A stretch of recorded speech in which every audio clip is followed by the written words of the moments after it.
Bismillahirrahmanirrahim. Assalamu alaikum. Hello and welcome to our 16th lecture on algebra. Course code is MTH376 and it's for Masters of Mathematics students from ComSat's Institute of Information Technology Virtual Campus. Right, so it's our 16th lecture and as usual a brief recap of what we have done in the last lecture. Okay, so in the last lecture we talked about cyclic notation, transpositions and even odd permutations and a bit more. Okay, so what are we doing? We are talking about permutation groups and we are about to finalize all the concepts on permutation groups. So you should be very familiar now with permutation groups. So हम permutation groups की बात करें और permutation groups में हम लोगों ने अभी तक परमुटेशंस की बात कर ली, ग्रुप्स की बात कर ली और इसी तरह बहुत सारी दूसरी नोटेशंस की. तो हमारे पास परमुटेशंस थी, उनका हमने ग्रुप बनाया. परमुटेशंस किसी भी सेट की हमने ली, उनको एक सेट में रखा और अगर हमारे पास फाइनाइट सेट है तो उस सेट को हमने SN कहा. ओके, तो SN क्या है? Set of all permutations of a set with n elements. Okay, so एक सेट की सारी परमुटेशंस हमने एक सेट में रखी. अगर सेट फाइनाइट है तो अगर लेट्स से उसमें n एलिमेंट्स हैं तो उसकी सेट ऑफ परमुटेशंस को हमने SN कहा. फिर उसके ऊपर हमने एक बाइनरी ऑपरेशन डिफाइन किया. राइट, एक बाइनरी ऑपरेशन उसके ऊपर डिफाइन किया और सेट है, एक बाइनरी ऑपरेशन है. जो हमारा बाइनरी ऑपरेशन है परमुटेशंस के सेट के ऊपर, वो ग्रुप की तीनों प्रॉपर्टीज को सेटिस्फाई करता है. तो हमारे पास जो सेट ऑफ परमुटेशंस है वो एक ग्रुप है. राइट, तो हमारे पास हमने ये काफ़ी बार अब ये हम देख चुके हैं कि SN जो है for n greater than equal to 1 is a group. ठीक है, तो हमने SN की बात की, ये एक ग्रुप है. राइट, इसमें हमने कुछ एग्जांपल्स देखी, जैसे S3 की एग्जांपल हमने देखी, S1 से स्टार्ट किया, S2 की एग्जांपल देखी और S3 की. फिर हमने S4 की थोड़ी सी बात की, लेकिन इस एग्जांपल को हमने कंप्लीट नहीं किया. तो S1, S2, S3 जो है हमारी, हमने कंप्लीट एग्जांपल्स किए हैं इस ग्रुप की. S4 का मैंने आपको कहा कि ये सिमिलर एग्जांपल है, लेकिन इसमें सिर्फ ये एक डिफरेंस है कि परमुटेशंस जो हैं वो 24 हैं. राइट, तो सारी परमुटेशंस लिखना शायद फिजिबल नहीं है, तो इसलिए हमने इसको कंप्लीट नहीं किया था. लेकिन इसको कंप्लीट किया जा सकता है, ये कोई मुश्किल टास्क नहीं है. ओके, तो हमारे पास ग्रुप है SN जो है सारे ग्रुप ऑफ परमुटेशंस. राइट, तो SN में अगर सेट फाइनाइट है तो ये ग्रुप ऑफ परमुटेशंस है of a finite set. Right, अब इसके बाद अगर हम बात करें तो SN हो गया हमारे पास, ये फाइनाइट है. SN को हम सिमेट्रिक ग्रुप भी कहते हैं. Right, symmetric group. ठीक है, आज हम इस टॉपिक को क्लोज कर देंगे, सिमेट्रिक ग्रुप्स को और परमुटेशन ग्रुप्स को. तो मैं आपको दोबारा एक फ्लेवर दे रहा हूँ. मैंने आपको कई दफ़ा बता चुका हूँ कि ये बहुत इंपॉर्टेंट टॉपिक है, तो इसलिए मैं आपको एक बार दोबारा फ्लेवर दे के फिर इस टॉपिक को फिनिश कर दूंगा. तो होपफुली आपको क्लियर हो जाएगा कि जिन ग्रुप्स की हम बात कर रहे हैं वो ग्रुप्स एग्जैक्टली हैं क्या. तो SN जो है वो हमारे पास सिमेट्रिक ग्रुप इसको कहते हैं.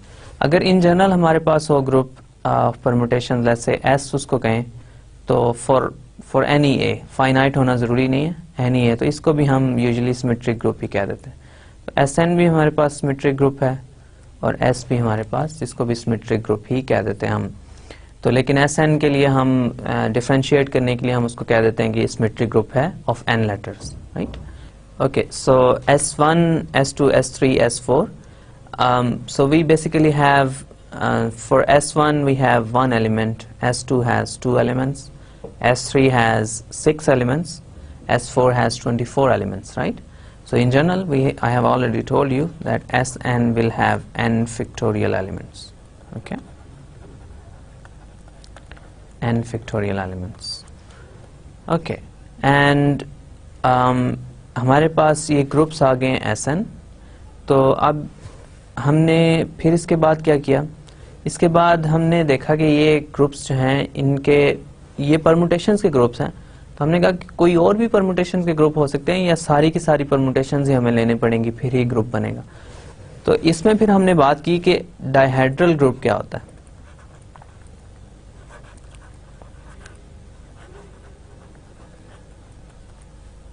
ठीक है, हमने इसको सिमेट्रिक ग्रुप कहा है, राइट।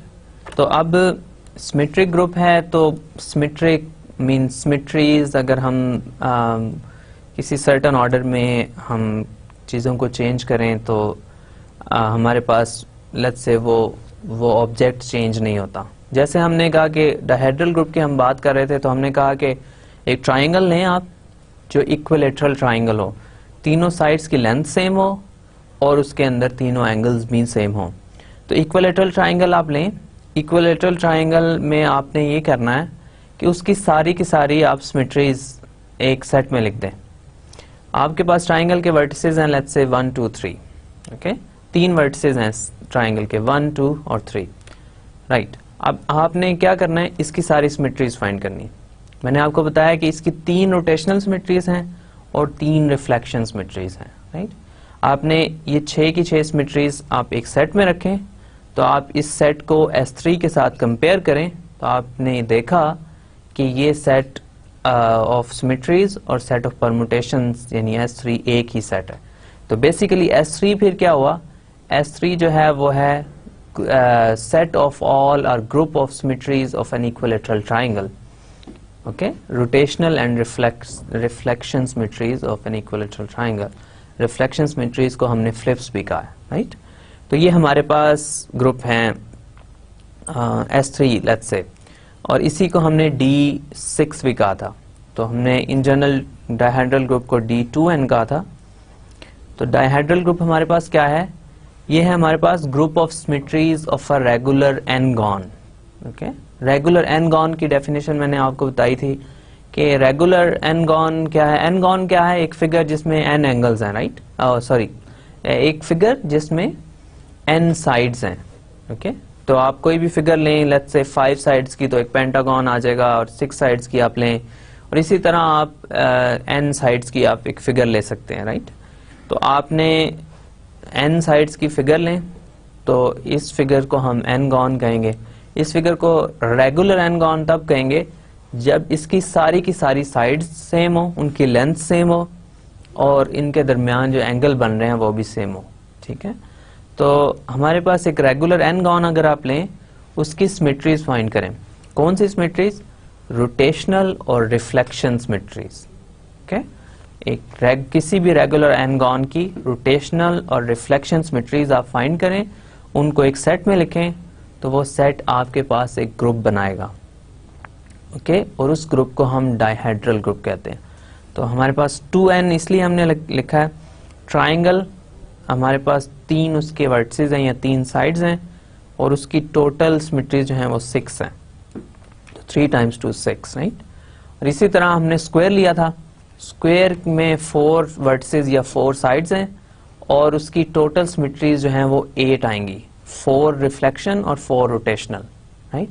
तो हमारे पास इसको हमने D8 कहा था। तो इन जनरल अगर हमारे पास एक n-gon है जिसकी n साइड्स हैं, तो उसकी टोटल सिमेट्रीज जो हैं वो 2n आएंगी, उसमें से n रोटेशनल सिमेट्रीज होंगी और n रिफ्लेक्शन सिमेट्रीज होंगी। तो D2n में आपने क्या रखना है, रेगुलर n-gon की रोटेशनल और रिफ्लेक्शन सिमेट्रीज, राइट। तो जब आप वो एक सेट में रखेंगे तो वो सेट आपके पास ग्रुप बनाएगा। ये हम सारी चीजें चेक कर चुके हैं, हम जस्ट आपके लिए रिपीट कर रहा हूँ। तो ये D2n जो है ये ग्रुप बनाएगा, इसको हम डायहेड्रल ग्रुप कहेंगे, राइट। तो इसमें हमने एग्जांपल्स देखी D3 की और D6 की, राइट। तो इसी तरह अगर आपके पास सॉरी D6 की हमने एग्जांपल देखी और D8 की एग्जांपल देखी। अब इसके अलावा अगर आप कहें कि इससे कम वाले D's क्या होंगे, जैसे D4 हो सकता है। वेल आप हमने कोई फिगर ली हुई है, n-gon ली हुई है, राइट। सो एक रेगुलर 2-gon क्या होगी, इसकी कोई ऐसे सेंस नहीं बनती, कोई 2 साइड्स वाली कोई क्लोज फिगर हमें नोन नहीं है, राइट। तो इसलिए हम जब भी डायहेड्रल ग्रुप की बात करते हैं तो हम n जो है वो ग्रेटर देन इक्वल टू 3 ही लेंगे। तो इसी के लिए डायहेड्रल ग्रुप की मेन सेंस बनती है। तो ये हमारे पास डायहेड्रल ग्रुप हो गया जो कि ग्रुप ऑफ सिमेट्रीज है of a regular n gon. Okay, तो हमने सिमेट्रिक ग्रुप फाइंड कर लिया, डायहेड्रल ग्रुप फाइंड कर लिया।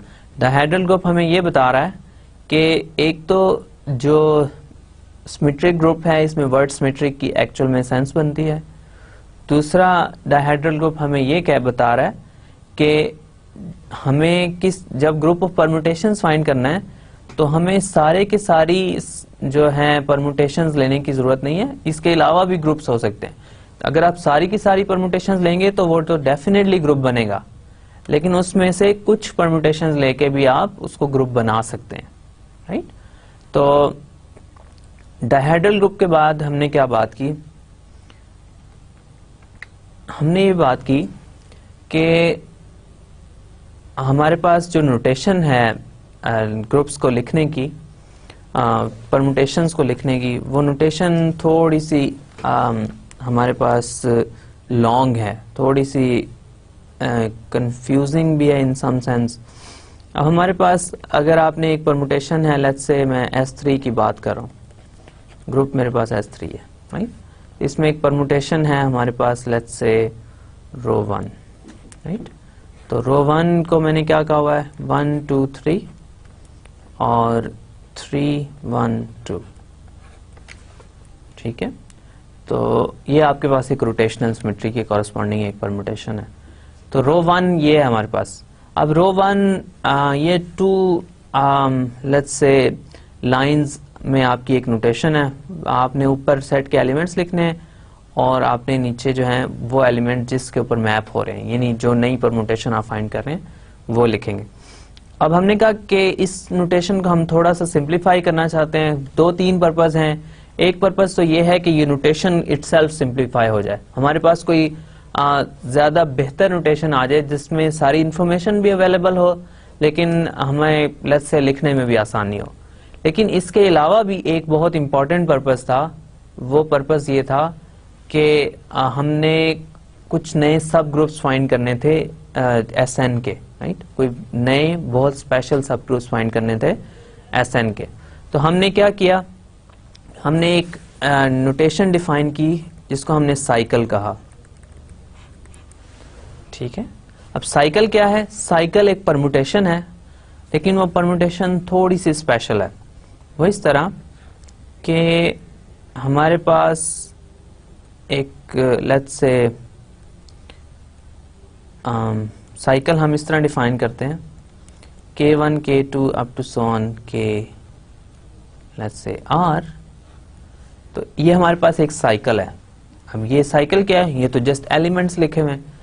हमें ये परम्यूटेशन अगर मैं साइकिल को कह रहा हूं तो इस साइकिल को मुझे ये बताना चाहिए कि कौन सा एलिमेंट किस एलिमेंट के ऊपर मैप हो रहा है, राइट। और इसमें टोटल नंबर ऑफ एलिमेंट्स कितने हैं और हमारे पास जो एलिमेंट्स इस साइकिल में नहीं है उनका क्या हो रहा है। जैसे हमारे पास ये अगर SN में हमारे पास एक साइकिल हो तो R तो एलिमेंट्स नहीं है, टोटल नंबर ऑफ एलिमेंट्स तो N है, तो बाकी एलिमेंट्स किधर गए, राइट। तो अब ये साइकिल जो है इसका मतलब ये है कि K1 जो है वो K2 के ऊपर मैप हो रहा है, K2 K3 के ऊपर मैप हो रहा है और इसी तरह टू सो ऑन KR जो है वो वापस K1 के ऊपर मैप हो रहा है, ठीक है। तो ये साइक्लिक नोटेशन का मतलब है। ओके, तो इसके अलावा बाकी एलिमेंट्स का क्या होगा जो इस साइकिल में अपीयर नहीं हो रहे।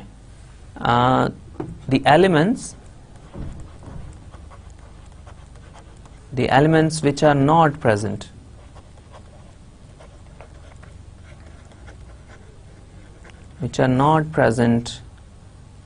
in the cycle are fixed, ठीक है। तो अगर फॉर एग्जांपल एक एलिमेंट है KS जो इसमें नजर नहीं आ रहा, तो KS जो है ना वो फिर KS के ऊपर ही मैप होगा।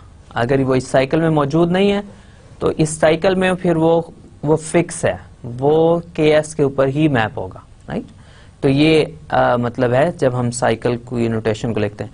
अब साइकिल की जब हमने नोटेशन लिख दी तो ये साइकिल की नोटेशन जो है ये हमें बता रही है एग्जैक्टली कौन से एलिमेंट्स किसके ऊपर मैप हो रहे हैं। तो ये जो भी इंफॉर्मेशन हमें चाहिए वो सारी की सारी इस वन लाइन नोटेशन में मौजूद है। तो हमें जो मोर कॉम्प्लेक्स नोटेशन है म्यू ऑलरेडी रो 1 की, जिसमें हमने 2 लाइंस में लिखा, पहले सेट के एलिमेंट्स को लिखा, फिर उसके ऊपर हमने ये लिखा कि वो एलिमेंट्स कहाँ मैप हो रहे हैं, तो उसकी ज़रूरत नहीं है, बल्कि हमें एग्जैक्टली इसी से पता चल रहा है कि कौन से एलिमेंट्स किस पे मैप हो रहे हैं, राइट। तो ये ज़्यादा कॉम्पैक्ट नोटेशन है, इससे लेट्स से हमारी कुछ स्पेस भी सेव होती है और इसके अलावा हमें लेट्स से लिखना भी कम पड़ता है, लेकिन ये मेन पर्पज़ नहीं है, राइट। ये मेन पर्पज़ नहीं है इस नोटेशन को डिफाइन करने का, जैसे आपको ऑलरेडी पता है, हम ये रिपीट कर रहे हैं जस्ट। ओके, तो हमारे पास ये रो 1 एक परमुटेशन है, राइट। सो रो 1 एक परमुटेशन है हमारे पास। तो ये परमुटेशन कैसी है, 1 2 3 और 3 1 2। ओके, इस परमुटेशन को अगर मैं लेट्स से साइकिल की फॉर्म में लिखना चाहूँ, क्या मैं लिख सकता हूँ? तो ये मैंने आपको ऑलरेडी हमने ये चीज़ें की हुई हैं कि हमने फर्स्ट एलिमेंट से स्टार्ट करना है और देखना है वो किस एलिमेंट पे मैप हो रहा है। 1 जो है वो 3 पे मैप हो रहा है। अब 3 को चेक करना है, 3 किस पे मैप हो रहा है? 3 जो है वो 2 के ऊपर मैप हो रहा है।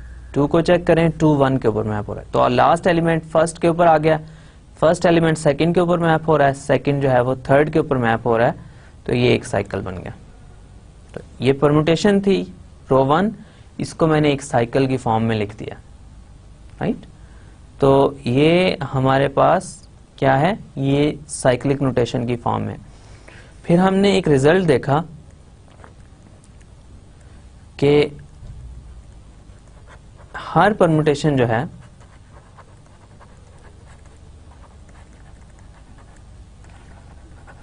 Can be written as a product of disjoint cycles.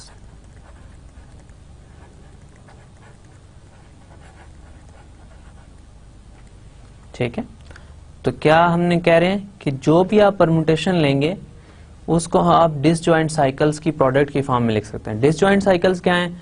2 cycles disjoint होंगे अगर उनमें कोई भी एलिमेंट कॉमन नहीं होगा, राइट। तो जैसे हमारे पास एक साइकिल ये 1 3 2 है, तो मैं एक और साइकिल लेता हूँ लेट्स से 1 2। तो अब ये साइकिल तो ऑफ कोर्स डिसजॉइंट नहीं है, क्योंकि इनमें तो सारे एलिमेंट्स ही आपस में कॉमन है। ओके, तो एक लेट्स से डिसजॉइंट साइकिल की एग्जांपल अगर आप देखना चाहें तो S4 में अगर आप 2 साइकिल्स लें 1 2 और 3 4। अब ये 2 साइकिल्स हैं, लेकिन ये दोनों डिसजॉइंट भी हैं, क्योंकि इनमें से कोई भी एलिमेंट आपस में कॉमन नहीं है। तो 2 साइकिल्स डिसजॉइंट होंगे अगर उनमें आपस में कोई भी कॉमन एलिमेंट नहीं होगा। तो हर परमुटेशन जो है उसको आप लिख सकते हैं साइकिल्स की फॉर्म में, साइकिल्स डिसजॉइंट साइकिल्स की प्रोडक्ट की फॉर्म में, राइट। तो हमारे पास इसका मतलब ये हुआ कि हमें ये 2 लाइन की जो परमुटेशन नोटेशन है इसकी जरूरत नहीं है, बल्कि हम सिर्फ साइकिल्स के साथ अगर वर्क करें तो हमारे पास सारी इंफॉर्मेशन ऑलरेडी वहां पे मौजूद है। तो आपको फिर मैंने बताया कि S3 की साइकिल फॉर्म में क्या नोटेशन होगी, वो उनके एलिमेंट्स किस फॉर्म में आएंगे, और इसी तरह गालिबन हमने D8 के लिए भी ये किया था। ओके, सो हम S3 की साइकिल नोटेशन फिर लिख लेते हैं और देखते हैं उसमें क्या हो रहा है, राइट। तो S3 की जो हमारे पास साइक्लिक नोटेशन थी, आपको शायद याद होगा कि ये नोटेशन आई थी। उसमें आइडेंटिटी एलिमेंट था, यानी आइडेंटिटी परमुटेशन थी, और उसकी साइक्लिक नोटेशन भी हमने लिखी थी, लेकिन उसको हम यूजुअली लिखते नहीं है। तो साइक्लिक नोटेशन जो है आइडेंटिटी एलिमेंट की ये आई थी। ओके, सो 1 2 और 3 मतलब 3 साइकिल्स हैं, 1 1 के ऊपर मैप हो रहा है, 2 2 के ऊपर मैप हो रहा है और 3 3 के ऊपर मैप हो रहा है। तो आइडेंटिटी आई थी। इसके बाद हमने लिखा था 1 3 2। ओके, कॉमर्स लगाने की जरूरत भी नहीं है। 1 2 3, फिर इसके अंदर हमारे पास आया था 2 3, 1 3 और 1 2। ये 6 एलिमेंट्स हैं S3 के। अब इनको आप इजीली अगर आप याद भी इवन करना चाहें तो आप याद भी कर सकते हैं कि S3 में कौन से एलिमेंट्स आ रहे हैं। तो इसलिए हमें अब इसकी एटलीस्ट सिंप्लीफिकेशन हो गई है कि S3 में ये एलिमेंट्स हैं, याद करना चाहें तो भी आसानी से याद किए जा सकते हैं कि ये एलिमेंट्स आएंगे। लेकिन जैसे मैंने आपको कहा कि S3 के एलिमेंट्स को आपको एटलीस्ट याद करने की जरूरत नहीं है, क्योंकि आप इजीली लिख सकते हैं कि वो एलिमेंट्स कौन से हैं, राइट। सो आपने परमुटेशन ही करनी है 3 एलिमेंट्स की। इसी तरह परमुटेशन के किसी भी ग्रुप की एलिमेंट्स को आपको रिमेंबर करने की, याद करने की जरूरत नहीं है, वो आप इजीली खुद से अगर आप उसको अंडरस्टैंड करते हैं तो आप फाइंड कर सकते हैं, राइट। तो S3 हमारे पास ये ग्रुप है, इसके अंदर ये 6 एलिमेंट्स हैं और ये 6 एलिमेंट्स एग्जैक्टली वही एलिमेंट्स हैं जो परमुटेशंस के हैं, राइट। हमने सिर्फ इनकी नोटेशन चेंज किया और इनको साइकिल्स की फॉर्म में लिख दिया। अब ये ज्यादा कॉम्पैक्ट हो गए हैं और हमें इंफॉर्मेशन हमारी कोई भी लॉस्ट नहीं हुई, हमें सारी की सारी इंफॉर्मेशन स्टिल यहाँ पे भी मिल रही है, राइट। ओके, तो इसके बाद हमने बात की कि अब साइकिल जो है उसकी लेंथ क्या होती है। लेंथ साइकिल की होती है कि जितने उसमें एलिमेंट्स आ रहे हैं उनको आप काउंट कर लें, वो उसकी लेंथ है। जैसे आपने ये थर्ड वाला यहाँ पे लिया, तो सॉरी सेकंड एलिमेंट जो है इसमें 3 एलिमेंट्स हैं, राइट, 1, 3 और 2, तो इस साइकिल की लेंथ 3 है। नेक्स्ट वाले साइकिल की लेंथ 3 है, इस साइकिल की लेंथ 2 है, इसकी भी 2 है, इसकी 2। फिर हमने डिफाइन किया कि ट्रांसपोजिशन क्या होती है। तो ट्रांसपोजिशन क्या थी,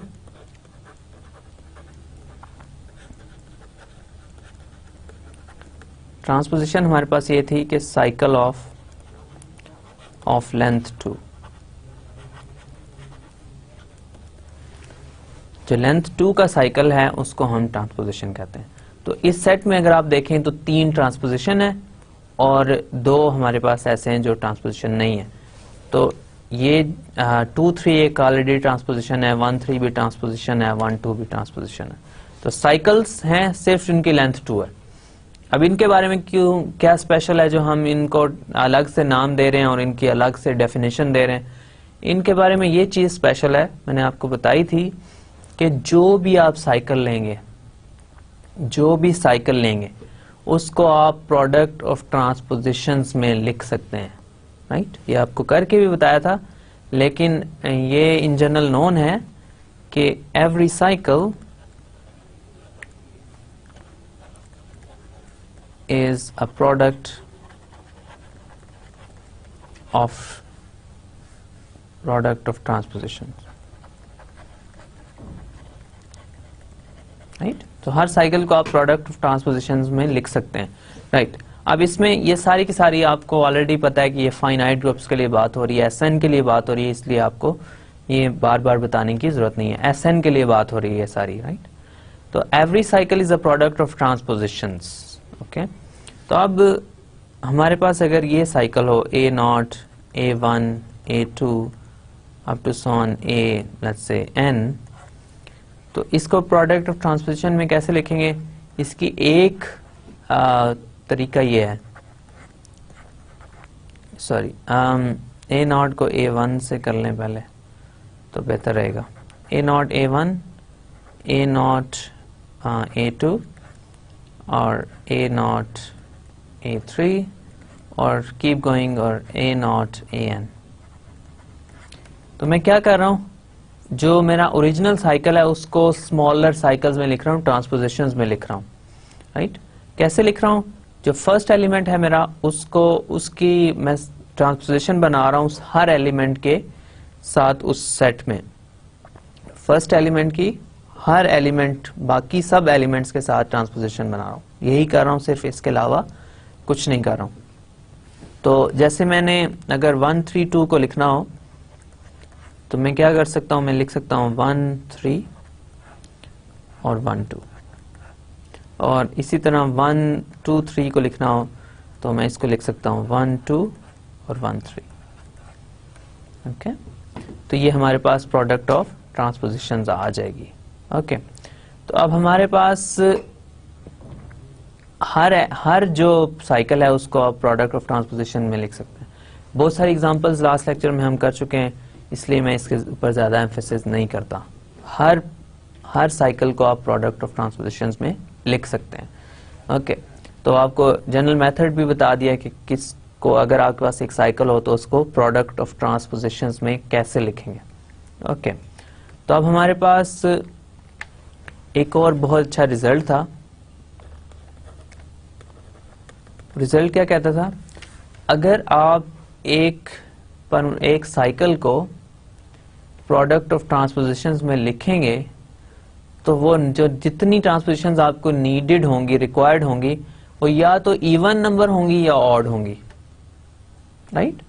अगर आप एक परमुटेशन को या एक साइकिल को प्रोडक्ट ऑफ ट्रांसपोजिशंस में लिखेंगे तो जितनी आपके पास ट्रांसपोजिशंस आएंगी वो या तो इवन नंबर होंगी या ऑड नंबर होंगी, राइट। इसमें ज्यादा एम्बिग्विटी नहीं होनी चाहिए, क्योंकि आपने एक साइकिल से स्टार्ट किया, उसको कुछ ना कुछ परमुटेशंस और ट्रांसपोजिशंस में तो आप लिखेंगे ना। अब जाहिर है वो मतलब पॉजिटिव नंबर होंगी जितनी भी आएंगी, मतलब 1 हो सकती है, 2 हो सकती है, 3 हो सकती है, जितनी भी होगी, लेकिन वो सब की सब जो हैं जितनी भी ट्रांसपोजिशंस आएंगी तो वो या तो इवन नंबर होगा या ऑड नंबर होगा। लेट्स से 2 आपको रिक्वायर्ड हैं तो एक इवन नंबर ऑफ ट्रांसपोजिशंस है, अगर आपको 3 रिक्वायर्ड हैं तो ऑड है, राइट। सो जब भी आप इसको करेंगे, साइकिल को प्रोडक्ट ट्रांसपोजिशंस में लिखेंगे तो या आपके पास इवन नंबर ऑफ ट्रांसपोजिशंस रिक्वायर्ड होंगी या ऑड।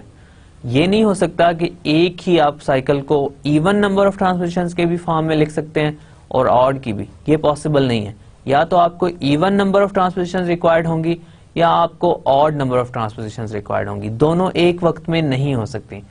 तो ये हमारे पास थ्योरम था, इसको भी आप लास्ट स्लाइड्स में और लास्ट हमारे पास जो लेक्चर था उसमें देख सकते हैं, राइट। सो अब हमारे पास एक बहुत नाइस फ्रेमवर्क आ गया कि अगर हमारे पास एक परमुटेशन से हम स्टार्ट करें, राइट, इसको हम लिख सकते हैं product of disjoint cycles, right. Her permutation को प्रोडक्ट ऑफ डिसजॉइंट साइकिल्स की फॉर्म में लिख सकते हैं। अच्छा, तो अब अगर हमारे पास एक साइकिल हो तो उसको हम लिख सकते हैं प्रोडक्ट ऑफ ट्रांसपोजिशंस,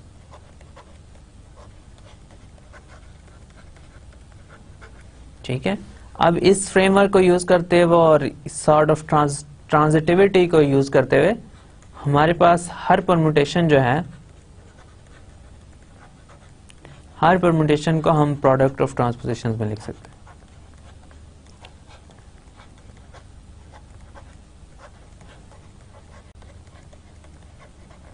राइट। अब हमारे पास हर परमुटेशन जो है वो प्रोडक्ट ऑफ ट्रांसपोजिशंस की फॉर्म में आ गई, यानी हर परमुटेशन जो है वो बेसिकली 2 साइकिल्स की फॉर्म में आ गई है, राइट। साइकिल्स हैं, सबकी लेंथ 2 है, ओके। कोई भी परमुटेशन आप लेंगे उसको आप लिख सकते हैं, ओके। सो हमारे पास प्रोडक्ट ऑफ ट्रांसपोजिशंस की फॉर्म में आ गई है हर परमुटेशन। तो लेकिन ये ट्रांसपोजिशंस जो हैं ये या तो इवन होंगी या ऑड होंगी, राइट। जितनी भी आपकी ट्रांसपोजिशंस यूज होंगी वो या इवन नंबर की होंगी या ऑड नंबर की होंगी। यहाँ पे हमारे पास ये थ्योरम ऊपर जो हम एक्सप्लेन कर रहे थे वो यूज हो रहा है। तो जब जितनी आपकी ट्रांसपोजिशंस यूज होंगी या वो इवन नंबर ऑफ ट्रांसपोजिशंस यूज होंगी या ऑड नंबर ऑफ ट्रांसपोजिशंस यूज होंगी, इसका मतलब है हमारे पास एक इवन परमुटेशन हो सकती है या ऑड परमुटेशन हो सकती है,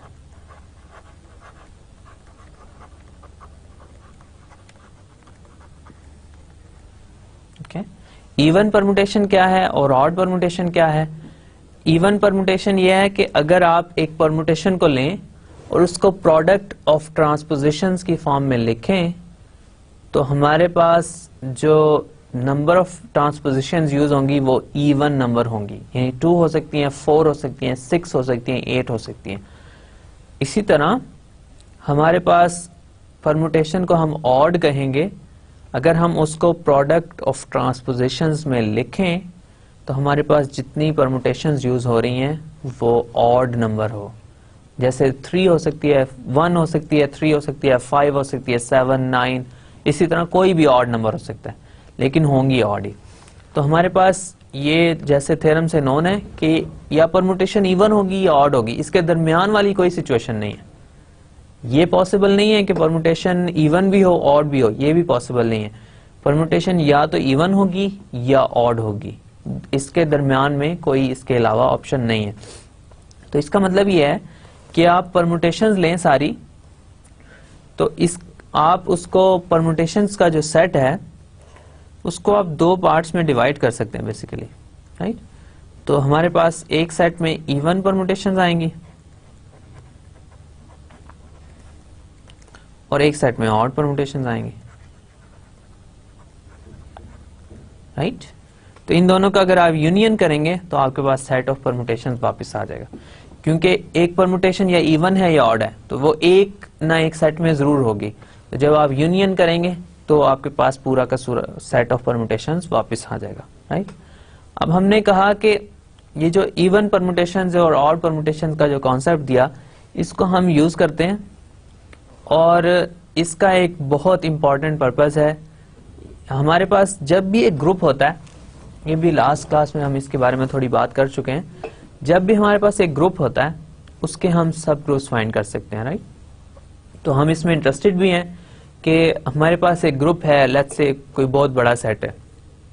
अब वो बहुत बड़ा सेट तो ग्रुप बन गया, लेकिन हम इस चीज में इंटरेस्टेड होंगे कि अगर मैं उसमें से कोई स्मॉलर सेट्स लूं तो क्या वो ग्रुप्स बनेंगे। मतलब ये कि अगर हमारे पास कोई स्मॉलर सेट है उससे हमारा जो पर्पस सॉल्व हो जाता है, तो शायद हम बिगर सेट में इंटरेस्टेड नहीं होंगे। हम अपना वर्कलोड जो है जितना मिनिमल हो सके उतना हम करना चाहेंगे।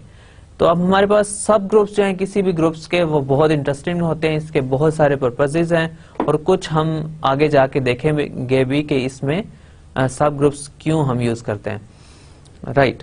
तो सब ग्रुप जैसे आपको पता है कि वो क्या है, एक सबसेट है और वो सबसेट खुद भी ग्रुप होना चाहिए। अब हम कुछ सब ग्रुप्स की बात करना चाह रहे हैं सिमेट्रिक ग्रुप्स के, और ये सब ग्रुप्स बहुत स्पेशल हैं। अभी तक हमने लेट्स से कोई एक आध अगर सब ग्रुप देखा भी है एसएन का, वो ट्रिवियल है। अगर हम एसएन के सब ग्रुप्स की बात करना शुरू करें तो आइडेंटिटी परमुटेशन तो सब ग्रुप होगी और एसएन खुद भी अपना सब ग्रुप होगा, ठीक है, सब ग्रुप्स ऑफ एसएन। इसके अलावा हमने कोई एसएच बहुत ज्यादा सब ग्रुप्स की बात नहीं की ग्रुप एसएन के। हम ये कह सकते हैं कि D3 जो है वो भी एक सब ग्रुप है S3 का, ठीक है। अब हम ये कह सकते हैं कि लेट्स से D3 हमने नहीं कहा, D6 का इसको, D8 जो है, अब ये D8 में परमुटेशंस आ रही हैं 4 एलिमेंट्स की, तो हम लेट्स से कह सकते हैं कि ये सब ग्रुप है S4 का, राइट। तो इसमें मतलब आप चेक कर सकते हैं ये क्या ऐसा ट्रू है या नहीं। तो D8 जो है वो सब ग्रुप है S4 का प्रोबेबली। अब ये आपने ये चेक करना है कि हमारे पास जो जितनी भी परमुटेशंस D8 में आ रही हैं वो एक्चुअली S4 में भी हैं, लेकिन ये मतलब स्ट्रेट फॉरवर्ड होना चाहिए क्योंकि S4 में 4 एलिमेंट्स की सारी परमुटेशंस आ रही हैं।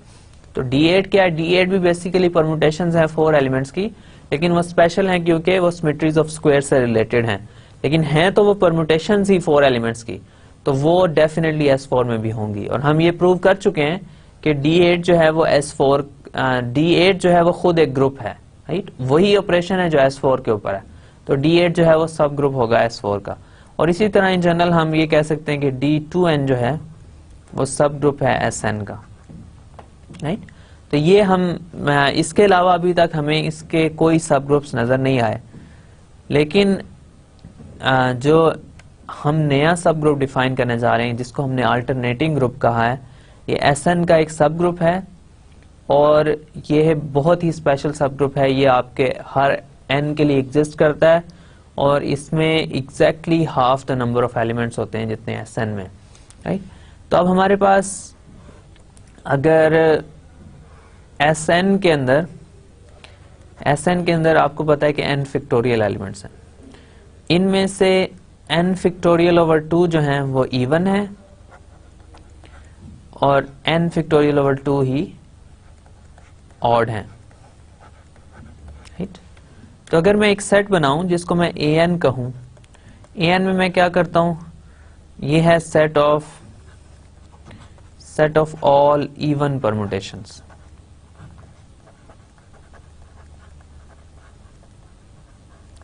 क्या है? Set of all even permutations of Sn, right.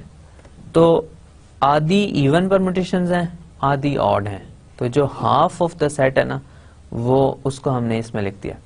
Identity permutation हमेशा इवन होती है, और इसके अलावा बाकी सारी इवन परमुटेशंस जो हैं वो मैंने an के अंदर लिख दी हैं। ओके, तो अब an जो है ये एक सेट बन चुका है हमारे पास, इसके ऊपर बाइनरी ऑपरेशन डिफाइन करना है, राइट। तो मेरे पास एक सेट आ चुका है an, राइट। सो आपको पता है ये an, जैसे मैंने लास्ट स्लाइड में लिखा है कि set of all even permutations.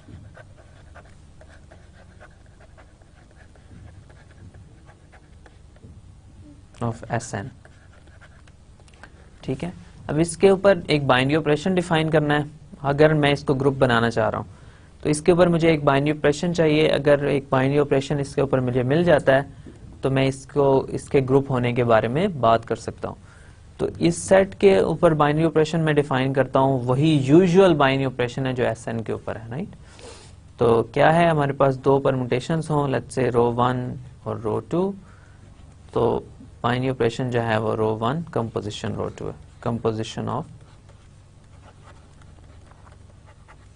Composition of permutations, ठीक है। ये मेरे पास बाइनरी ऑपरेशन है इस सेट के ऊपर। अब मेरे पास कोई भी दो परमुटेशंस हैं, उसकी कंपोजिशन करनी है तो आपके पास बाइनरी ऑपरेशन आ जाएगा। सेट है, बाइनरी ऑपरेशन है, इसको मैं ग्रुप बनाना चाह रहा हूं। इसको ग्रुप बनाना है तो इसके ऊपर जो प्रॉपर्टीज हैं 3, वो सेटिस्फाई होनी चाहिए। 3 प्रॉपर्टीज क्या हैं? Elements of an should be associated,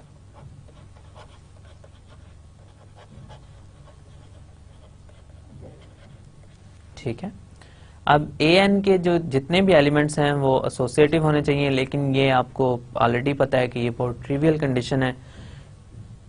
वो इसलिए कि कंपोजिशन ऑफ फंक्शंस जो है वो हमेशा एसोसिएटिव होती है। तो परमुटेशंस भी फंक्शंस हैं, तो इनकी जो कंपोजिशन है वो भी हमेशा एसोसिएटिव ही होगी, राइट। और इसी तरह दूसरी रीजन ये है कि Sn जो है उसके ऊपर कंपोजिशन जो है ऑलरेडी एसोसिएटिव है, तो an जो है वो सबसेट है Sn का, तो इसके ऊपर भी एसोसिएटिव होगी, ठीक है। तो अब हमारे पास ये एलिमेंट्स जो हैं वो एसोसिएटिव होने चाहिए, ये एक बहुत ट्रिवियल कंडीशन है। दूसरी कंडीशन ये है कि आइडेंटिटी एलिमेंट भी an में होना चाहिए। Identity element should be in an, right. लेकिन an जो है उसमें सारी इवन परमुटेशंस है। हमने कहा है कि आइडेंटिटी जो है वो एक इवन परमुटेशन है। आइडेंटिटी क्या है? एक इवन परमुटेशन है। तो इसलिए आइडेंटिटी जो है वो हमेशा an में होगी। और फाइनल जो है वो हमारे पास थोड़ी सी लेंथी ऑफ कोर्स कंडीशन है। Every element of an should have an inverse in an, right. So ये 3 कंडीशंस हैं ग्रुप की। अब इस 3 में आपके पास एक एक्स्ट्रा कंडीशन मौजूद है, ये आपको क्लियर होना चाहिए कि जो बाइनरी ऑपरेशन है वो भी an के ऊपर डिफाइन होना चाहिए। उसके डिफाइन होने का, बाय डेफिनेशन बाइनरी ऑपरेशन के डिफाइन होने का ये मतलब है कि अगर आप 2 एलिमेंट्स लें an में से या किसी भी सेट में से, तो उनके ऊपर जब बाइनरी ऑपरेशन अप्लाई करें तो रिजल्ट भी उसी सेट में आना चाहिए। ये बाइनरी ऑपरेशन की बाय डिफॉल्ट कंडीशन है। तो ये 3 कंडीशंस अगर आप चेक कर लें ये ट्रू भी हों, लेकिन फाइनल जो फर्स्ट कंडीशन, जैसे लेट्स से आप कहें कि ये बाइनरी ऑपरेशन ही अगर इस सेट के ऊपर नहीं बना रहा तो ये ग्रुप नहीं होगा, राइट। सो ये फर्स्ट कंडीशन जो है ये बहुत क्रूशियल है कि हमारे पास इसके ऊपर बाइनरी ऑपरेशन पहले डिफाइंड होगा, फिर आप ये 3 कंडीशन चेक करेंगे। अगर बाइनरी ऑपरेशन ही डिफाइंड नहीं है तो फिर इन 3 कंडीशंस को चेक करने की जरूरत नहीं है, वो ग्रुप कभी भी नहीं बनाएगा, राइट। अब इसकी एक एग्जांपल की तरफ हम चलते हैं AN की, तो उसमें देखते हैं कि ये कंडीशंस कैसे वर्क करती हैं।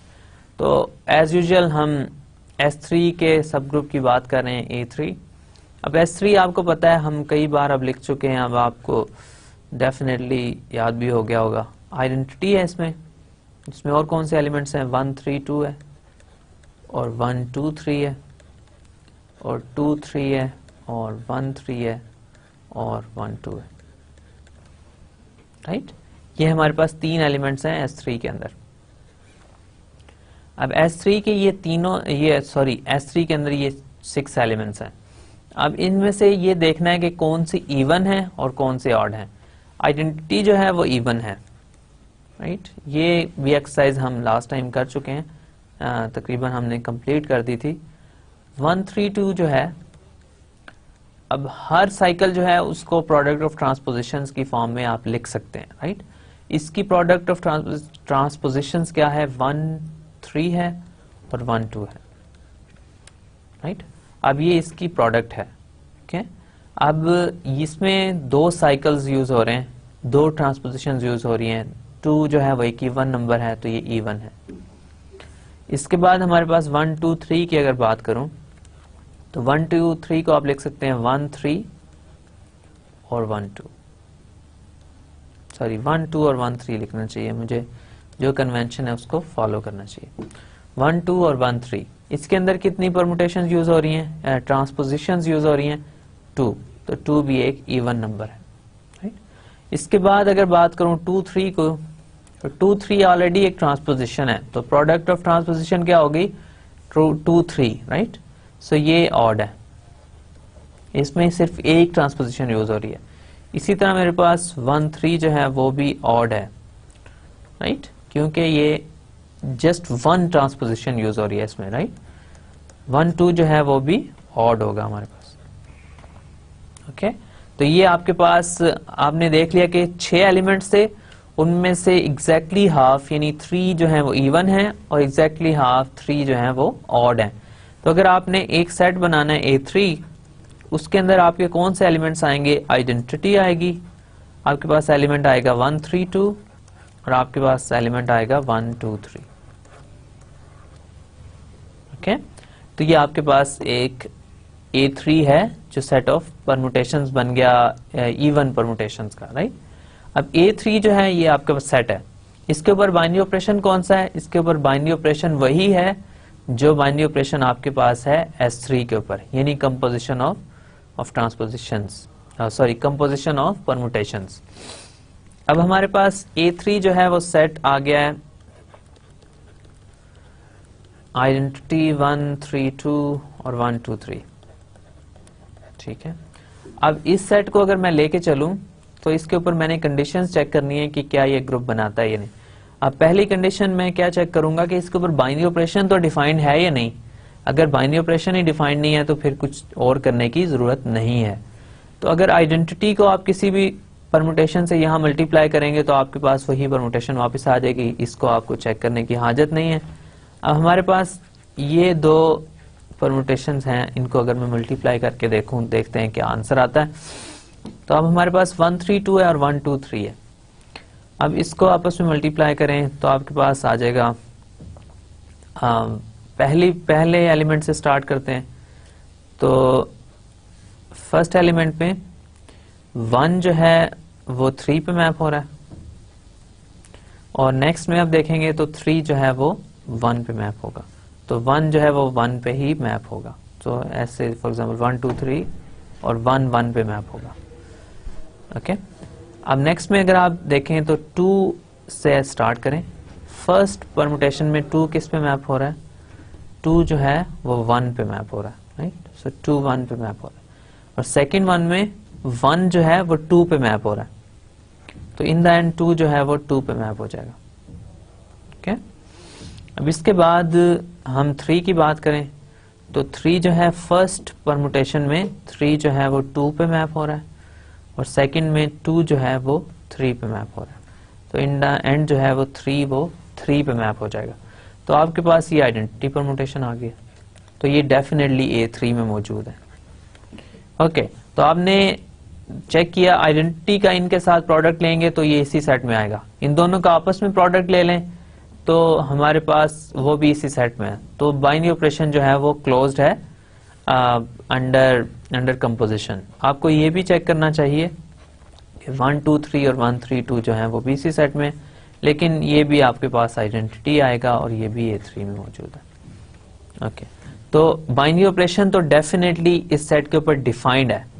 अब सेकंड कंडीशन ये है कि एसोसिएटिविटी चेक करनी है, लेकिन एसोसिएटिविटी जो है वो ट्रिवियल है क्योंकि हमारे पास कंपोजिशन ऑफ फंक्शंस जो है वो एसोसिएटिव होती है, तो इस सेट में भी एसोसिएटिव होंगे ये एलिमेंट्स। एसोसिएटिव, सो कंपोजिशन जो है वो एसोसिएटिव है परमुटेशंस की, सो ये ट्रिवियल है, राइट। सो अब हमारे पास थर्ड कंडीशन ये है कि आप परमुटेशंस लें, सॉरी इस सेट के अंदर जो है आइडेंटिटी परमुटेशंस भी मौजूद होनी चाहिए। ओके, आइडेंटिटी परमुटेशन इस सेट में मौजूद होनी चाहिए। तो आइडेंटिटी जो है वो I3 में मौजूद है और ये आइडेंटिटी को आप किसी भी और एलिमेंट से मल्टीप्लाई करेंगे तो आपके पास वही एलिमेंट वापस आ जाएगा। इसको आप चेक कर सकते हैं, ये मुश्किल नहीं है। और फोर्थ में ज्यादा इंटरेस्टिंग कंडीशन है वो ये कि हर एलिमेंट का इन्वर्स भी इसी सेट में मौजूद होना चाहिए। हर एलिमेंट का इन्वर्स जो है वो भी इसी सेट में मौजूद होना चाहिए। अब आइडेंटिटी जो है वो खुद अपना इन्वर्स है, ठीक है। तो आइडेंटिटी को आइडेंटिटी से आप मल्टीप्लाई करेंगे तो आपके पास आंसर आइडेंटिटी आ जाएगा। अब 1 3 2 जो है नेक्स्ट एलिमेंट है, इसका क्या इन्वर्स होगा? इसका इन्वर्स आइडेंटिटी तो नहीं हो सकता, क्योंकि आइडेंटिटी से अगर इसको मैं मल्टीप्लाई करूंगा तो हमारे पास जो आंसर है वो यही एलिमेंट वापस आ जाएगा। तो ये तो इन्वर्स की डेफिनेशन नहीं है। इन्वर्स तो ऐसा एलिमेंट होता है जब इसके साथ मैं उसको इस केस में कंपोजिशन लूं तो मेरे पास आंसर जो है वो आइडेंटिटी एलिमेंट आए, राइट। तो इन्वर्स जो है वो कैंसिल कर देता है इफेक्ट के किसी भी एलिमेंट के, राइट। तो अब हमारे पास ये 1 3 2 है, इसके 3 पॉसिबल इन्वर्स हो सकते हैं। आइडेंटिटी वो इन्वर्स नहीं हो सकता, जैसे मैंने अभी आपको बताया। ये एलिमेंट खुद अपना इन्वर्स हो सकता है या 1 2 3 इसका इन्वर्स हो सकता है। अब आपने ये देखा कि ये ऊपर हमने चेक किया कि 1 3 2 और 1 2 3 अगर हमने किया तो 1 3 2 को 1 2 3 से अगर आप कंपोज करें तो आपके पास आंसर आता है आइडेंटिटी। इसी तरह 1 2 3 को 1 3 2 से कंपोज करें तो आंसर आता है आइडेंटिटी। इसका मतलब ये हुआ कि 1 2 3 जो है वो 1 3 2 का इन्वर्स है। इसी तरह 1 3 2 जो है वो 1 2 3 का इन्वर्स है।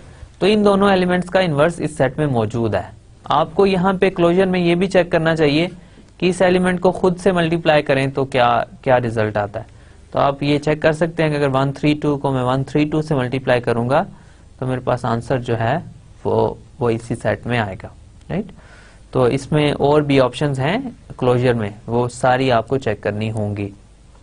जैसे एक और मैं अगर आपको चेक करके बताऊं तो 1 3 2 को अगर आप 1 3 2 से मल्टीप्लाई करेंगे तो आपके पास आंसर आएगा 1 goes to 3 and 3 goes to 2, so 1 goes to 2।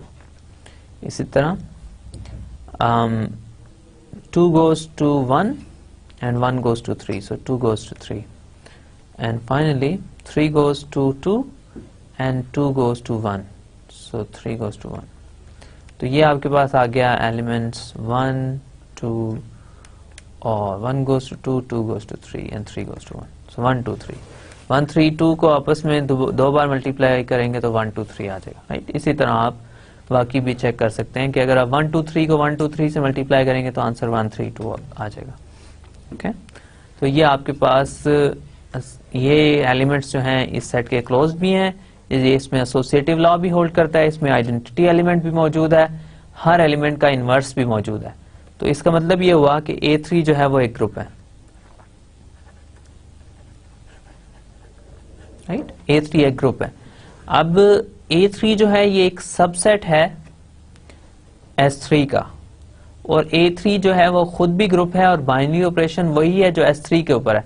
इसका मतलब है A3 जो है वो एक सब ग्रुप है S3 का, राइट। A3 जो है इज अ सब group of S3, right.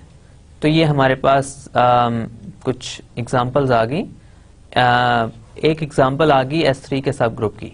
A3 जो है वो ये अल्टरनेटिंग ग्रुप है और ये सब ग्रुप है S3 का। ओके, A3 हमारे पास एक अल्टरनेटिंग ग्रुप है और ये सब ग्रुप है S3 का। ओके, अब हमारे पास अल्टरनेटिंग ग्रुप हमने फाइंड कर लिया S3 के लिए। अब इसके बाद हमारे पास अगर कोई और एग्जांपल देखना चाहें तो आपको A4 अगर आप फाइंड करना चाहें तो A4 जो है अगेन ये सब ग्रुप होगा S4 का, राइट। तो A4 जो है वो है set of all even permutations.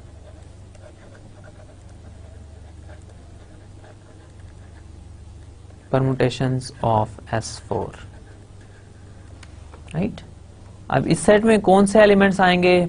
Well, आपको सारे एलिमेंट्स पहले से नोन होंगे S4 के, तो फिर उसमें से आप इवन एलिमेंट्स निकालेंगे और ऑड एलिमेंट्स निकालेंगे तो आपको पता चलेगा कि A4 के अंदर कौन से एलिमेंट्स आएंगे। फॉर एग्जांपल एक दो एलिमेंट्स तो हम इसमें लेट्स से लिख सकते हैं 1, 2 और 3, 4। ये एक डेफिनेटली एलिमेंट है A4 का और ये सेट में आएगा क्योंकि इसमें दो ट्रांसपोजिशन यूज हो रही हैं, ये इवन एलिमेंट है। इसके अलावा भी आप कुछ एलिमेंट्स तो लिख ही सकते हैं। लेट्स से आपके पास एलिमेंट है 1, 3 और 2, 4। आप अगर कोई और एलिमेंट लिखना चाहें तो उसमें आप ये कर सकते हैं कि आपके पास हो जाए 1, 2, 3, 4, 1, 3, 2, 4। अब हमारे पास आ जाएगा लेट्स से 1, 4 और 2, 3। ओके, आई थिंक एक और एलिमेंट आप इस फॉर्म का लिख सकते हैं 1, 4 और 2, 3 और 1, 3, 2, 4। अब हमारे पास ये हो सकता है कि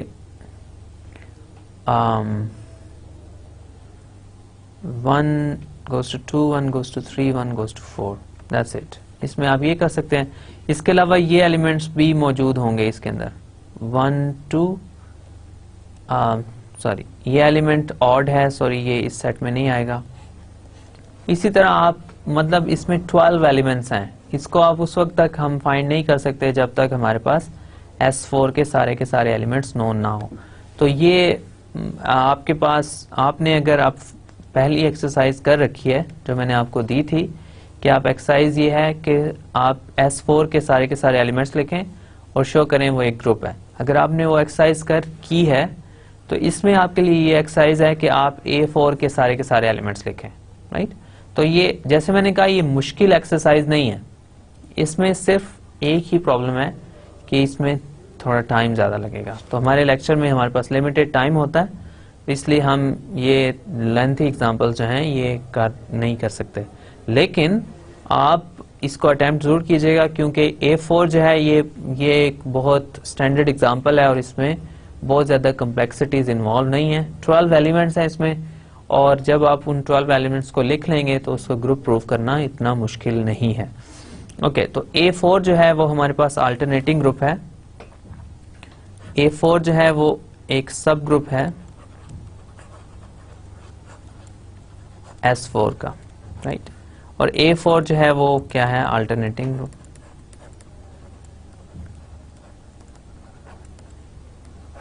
राइट, तो ये हमारे पास हर सिटी ग्रुप का हमारे पास एक और सब ग्रुप हमें मिल रहा है जिसको हम अल्टरनेटिंग ग्रुप कह रहे हैं और वो क्या है? Group of all even permutations, right. अब हमारे पास यहाँ क्वेश्चन ये हो सकता है कि अगर हमारे पास इवन परम्यूटेशंस हमने ली तो उसका जो सेट है वो एक ग्रुप बनाता है, तो क्या हम ऑड परम्यूटेशंस का सेट लेके एक ग्रुप बना सकते हैं? राइट, तो अगर हम S3 के लिए बात करें तो ये ऑड परम्यूटेशंस का अगर हम सेट लें,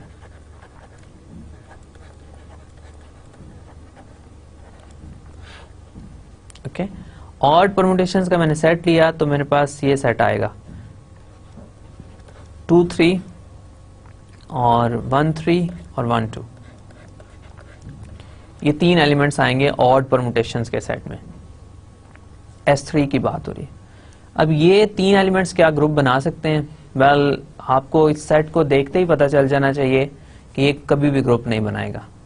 इसका प्रॉब्लम सबसे बड़ा ये है कि इसके अलावा हम कोई भी चीज ना चेक करें, लेकिन इसका सबसे इनिशियल प्रॉब्लम, सबसे बड़ा जो हमें नजर आ रहा है, इसमें आइडेंटिटी एलिमेंट मौजूद नहीं है। S3 के अंदर एक ही आइडेंटिटी एलिमेंट है। आइडेंटिटी एलिमेंट हमेशा यूनिक होता है और वो आइडेंटिटी एलिमेंट जो है S3 का, वो इसमें मौजूद नहीं है। तो ये सेट जो है ये कभी भी ग्रुप नहीं बनाएगा, राइट। तो ये ऑड परमुटेशन का जो सेट है, it's not a group.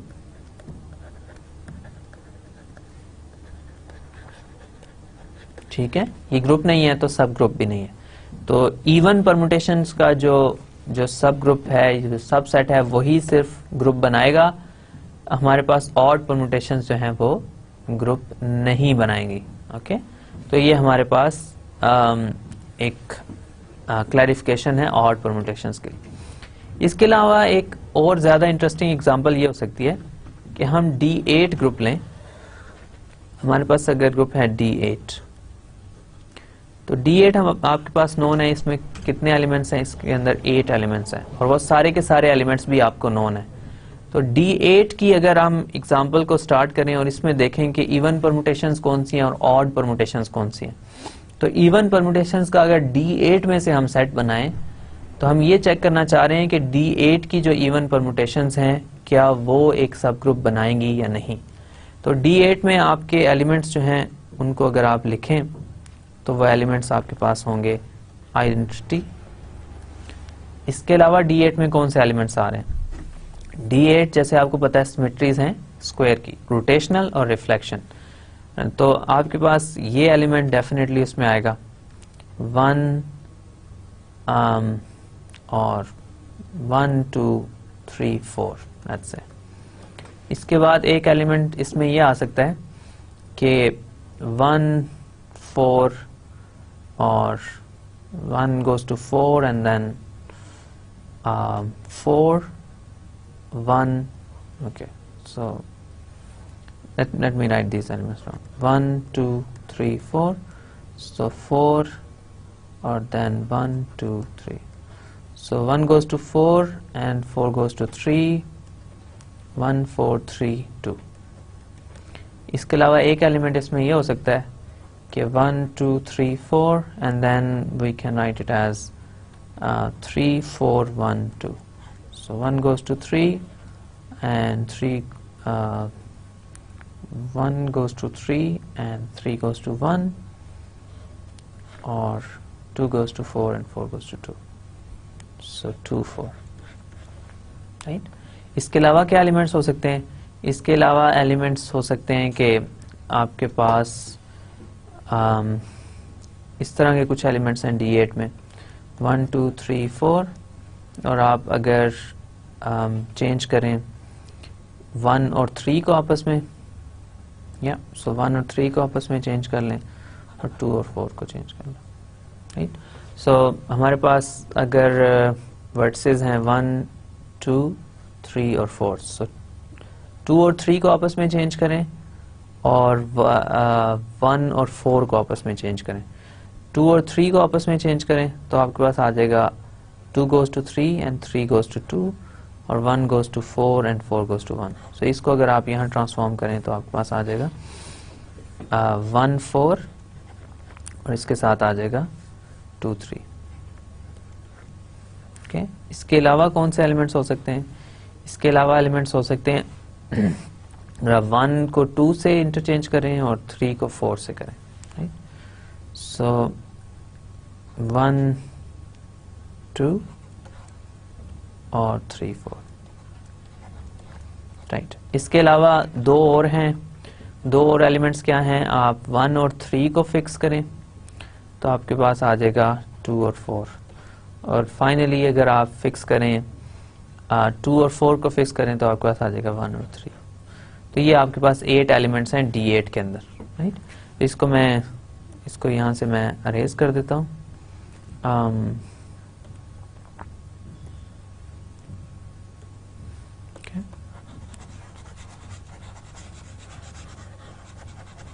Right, तो अब हमारे पास जो है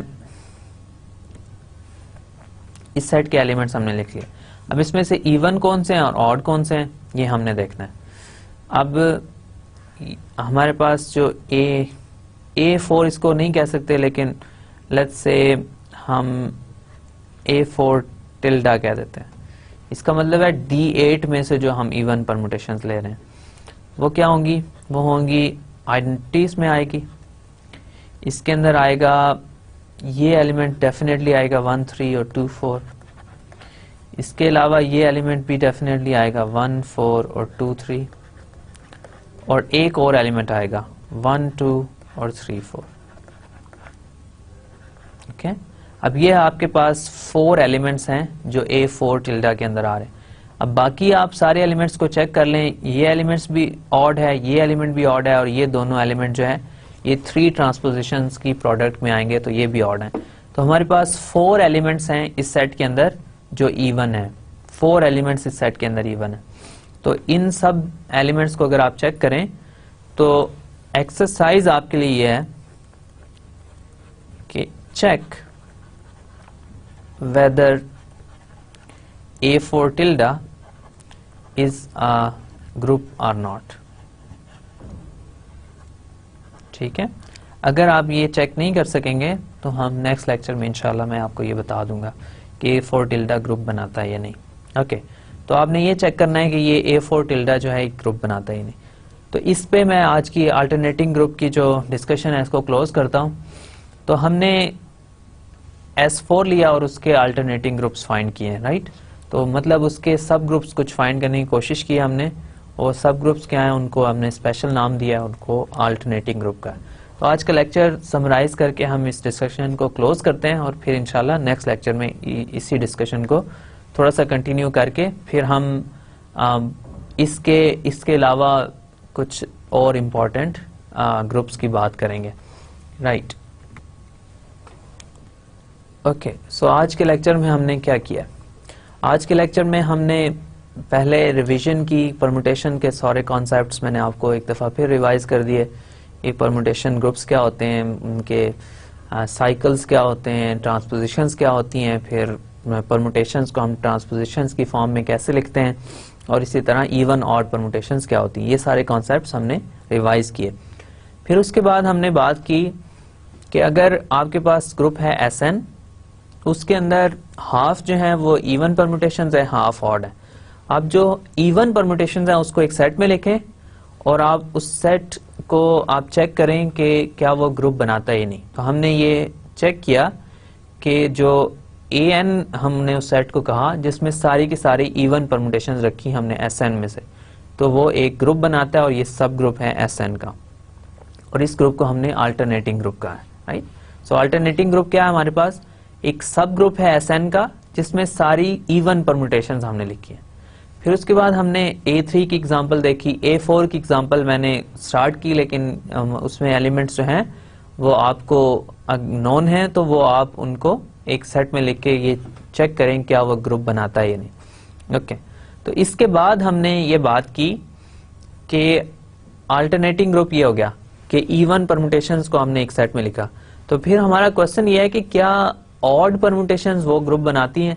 हमने ऑड परमुटेशंस का जब सेट लिखा तो हमारे पास एक बहुत अहम प्रॉब्लम जो है वो ये आ गई कि जब भी ऑड परमुटेशंस लेंगे तो हमारे पास आइडेंटिटी परमुटेशन उस सेट में नहीं आएगी। तो ऑड परमुटेशंस का जो सेट है वो कभी भी सब ग्रुप नहीं बनाएगा, राइट। तो हमारे पास इवन परमुटेशंस का जो सेट है वो तो ग्रुप बनाएगा और सब ग्रुप भी होगा, लेकिन ऑड परमुटेशंस का जो सेट है वो ग्रुप नहीं बनाएगा, राइट। तो अब इसके बाद हमने Sn के तो अल्टरनेटिंग सब ग्रुप्स की बात कर ली। फिर मैंने कहा कि D2n जो हमारे पास सेट है उसके अल्टरनेटिंग सब ग्रुप्स, क्या कोई ऐसी सेंस बनती है कि उसके भी कुछ अल्टरनेटिंग सब ग्रुप हों। तो फिर हमने A4 टिल्डा एक सेट बनाया जिसमें हमने D8 के सारी इवन परमुटेशंस लिखी, और ये आपकी एक्सरसाइज है कि आप ये चेक करें कि क्या वो ग्रुप बनाता है या नहीं। तो नेक्स्ट लेक्चर में हम इंशाल्लाह इस एक्सरसाइज को कंप्लीट करेंगे अगर आप ना कर सके, और इसके साथ साथ हम कुछ नए कॉन्सेप्ट्स की बात करेंगे जिनको हम साइक्लिक ग्रुप्स कहते हैं, और वो भी बहुत इंपॉर्टेंट ग्रुप्स हैं और उनकी भी एप्लीकेशंस आगे जाके बहुत ज़्यादा आएंगी। तो हम इंशाल्लाह इस डिस्कशन को नेक्स्ट लेक्चर में कंटिन्यू करेंगे। सो Thank you very much for your time, and I'll see you again in the next lecture.